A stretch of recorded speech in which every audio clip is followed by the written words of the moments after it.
কেমন আছেন সবাই? ছন্দ দত্ত গার্ডেনিং ব্লগে আপনাদের সবাইকে স্বাগত। দেখুন, আজকে একটা অন্য জিনিস দেখাবো। সেটা হচ্ছে গাছে কীটনাশক যেটা আমি ব্যবহার করি, সেটা হচ্ছে এই যে নিম পাতা। বুঝতেই পাচ্ছেন, যারা গাছ চেনেন বা জানেন বা বাগানের কাজ করেন বা যাদের ছাদ বাগান বা এমনি বাগান আছে, যারা বাগানি আর কি, এটা হচ্ছে নিম পাতা। ঠিক আছে, তো নিম পাতাটা আমি ফুটিয়ে নিয়েছি। এটা পুরো ভর্তি করে এতটা জল দিয়েছিলাম, এতটা পুরো ভর্তি করে আমি জল দিয়েছি। সেটাকে ফুটিয়ে দেখুন অর্ধেক করেছি আমি। তাতে করে পাতার যে রসটা, নিম পাতার যে রসটা, সেটা খুব ভালো আসে। এই যে কালার দেখলেই বুঝতে পারবেন যে কেমন কালার এসছে, সবুজ সবুজ মতন হয়ে গেছে। এটা হচ্ছে আমি গাছে কীটনাশক হিসেবে ব্যবহার করব। প্রত্যেকটা গাছেই আমি এটা দিই। সেটা হচ্ছে এই যে স্প্রেয়ারের মাধ্যমে আমি হচ্ছে এর মধ্যে বোতলে ভরবো।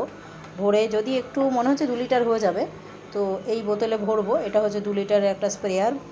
ঠিক আছে, এটার মধ্যে ভরে গাছে স্প্রে করব, যাতে কীটনাশক, পোকামাকড়, মানে কীটপতঙ্গ আর কি, যেটা পোকামাকড় যেগুলো গাছে আছে সেগুলো হচ্ছে কীটনাশক হিসেবে কাজ করবে। পোকামাকড়গুলো চলে যাবে। এই গরমে প্রচুর পিঁপড়ে হয় গাছে, তো সেই পিঁপড়েগুলোও চলে যাবে।